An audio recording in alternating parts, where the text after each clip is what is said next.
Malasa le bu o tātou tunu.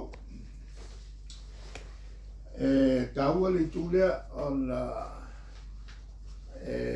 iei tangata manatu sa tau ona mātou nofu au ona I langona le mātou leo. A whaise mātou leo pe u whapea o mātou te le malo. Le me mo mātou leo te le malo.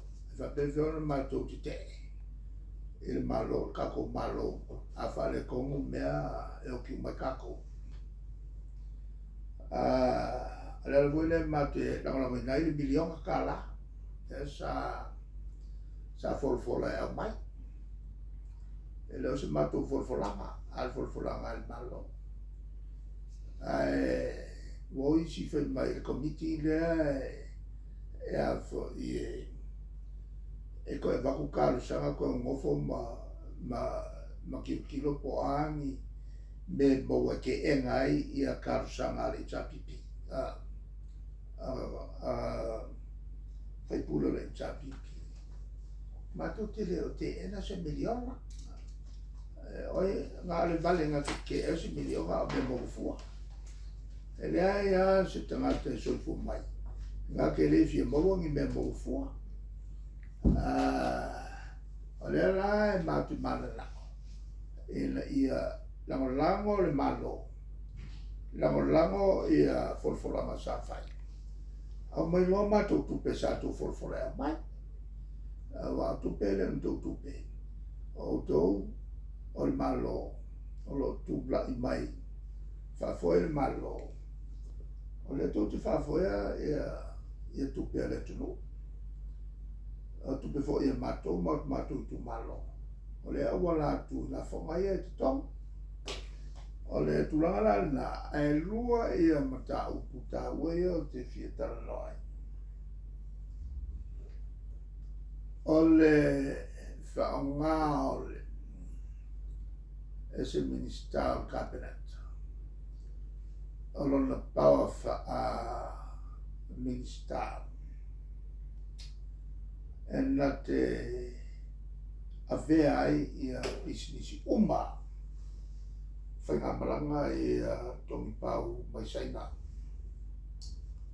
Lea e whapea se la wafe tā la a ia marona ai I le rato business e mau mai ai I le vai aso tā la I Amerika.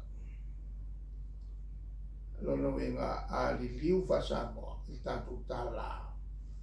E lua se lau lima sua fe tā la Samoa. A li liu la I le lua vai aso. Lono wenga e lua se lau lima sua fe tā la Samoa fa tele le lua e afa miliona. A li liu lola I le masina ua miliona. Tau sanga atoa e whatino ai le business I le e se fulu lua miliona. Miliona tala I le masina. On se mea e matuale tala whea ngai se minister cabinet. Lona wha ngā lona power wha minister. E wha oloi nai I a lona ai. A wala pisinisi a lona ai ngal tōrua mal whanau. Ma ka ofi ai ia lava no o isi tangata sa te tau ona whasoi ai. Ma o le tele I o te mai pisinisi laiti. A la tau ia o lo whatino lo o laiti. Ele whamapopo I o tā vale, o wala o tātā sesi mo mai mo mai. Ele ngati le nā, a o le tūranga I le whiawe ina I tonu mo le tu. E o whamata I lea lo whanga o na vau. E taipi foi la o sa vai i olo ke le ai mea va pena tai pe o le pule melei e pe fo o ile ana o tangata pu le ala sa o lai le to telo nai business ai no to titi ale ame ko kasi si tangata o le kele anga mea o le fo imbawa le fo inga whakungela o pisingi sewi inga le se le check mea kau whanga le voi o alukala mai anga masini kau ka e whai kau milionga ka lale kau o masini eri awala whai awala ai a whape whea ia pisingi se isi kaka whai awala le lau o whalongo i langa interview whatalanoanga o sau e pei o le wa alo i le melea o le pisingisi al whangau ma le kumalo le fo i lau o whamaunia i pepa e pepelo fo i na whasalonga o langa ia pisingisi e ia maranga whangau o mamai le pepelo i le mea o le si pepelo maku yake whasala lau New Zealand, whasala lau Samoa. Whai mai. E le iai tangato, iai to mai e whawhia ngai mo pisinisi nei i whelaua inga. Mo fia kau sama whai kakangi. Whai i kakangi pisinisi. Ano kau kelo la kau ma whai eri whangau mai.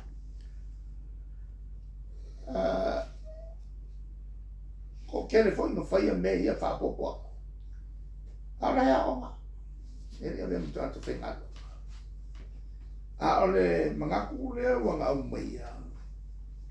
O pisinisi a kabele o uma wako. Se so ier fa vale ina la tu. Ala fa tua. O ele wa vemo minsta. O kele me ke whawale ngai la kungune. E whawale inga le milionga i le kausanga. E whawale inga i le tūlanga o fia milionga o ave konfitia ia. O kele me e whai ele whaipule la mi. O ma inga whawale o ave e sa inga whamua le kungune. Ya, ala mele o fa. Ya wa ko le ni fa mo le la ko. O le mela la le ya fo ultimla in fa sa o tu la mala. O le vangalo no rua o te fito tala ia. Al kulanga le va ale nga Sako ese mai ai ia mantua company va. Ole li le oro. Al ese ko kasi as ka mai bele. Na me ngale a gole si va ole ke le va. E a o mai ia passe se. Ai au le ka fia le va ale. E tawan saupela. E le kolu kula. Whaingo fia ngā kasi le kula so kua i le vai i muli whangua. Eari o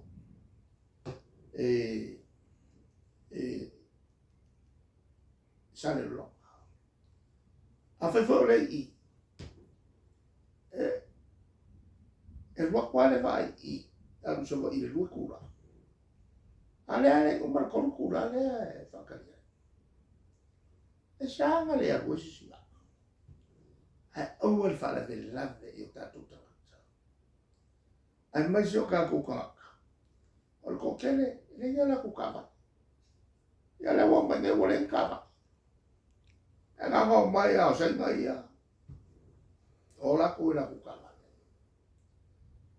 E mo kwa whaikake le mawhawhau. O ma whikunga ele melo le ame le whamomua. I o i turisi. Ua kuai mai. Sa ai avoe. Ai a whai ngai ko kilo ngai kakuka. Ale e la mano e whaalu ele sima. E langa e kauvoi o ngā e tau o fo i mele o le lava teimi. O turisi e tauna i sa mai. Wa le fia i le kele o mau ele o e mai. Mo meo ele o vau. O lo iei tala tu mo sa mo. O ko kele foi ngaka e o mo ele kala le. Ia ma ko kele e o mai sa mo. O la na wenga la. E taua le tuai mai o pasi a sena.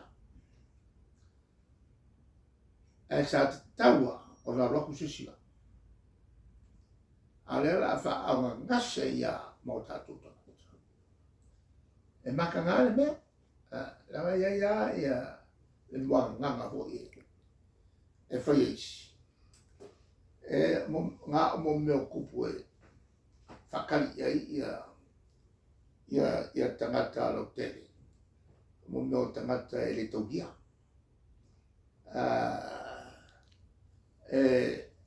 Ai le whakari ka kaubia, ka le kaubia. Le tulanga la e winga le matau. Mo kwa winga. Ala winga a loko ale minska.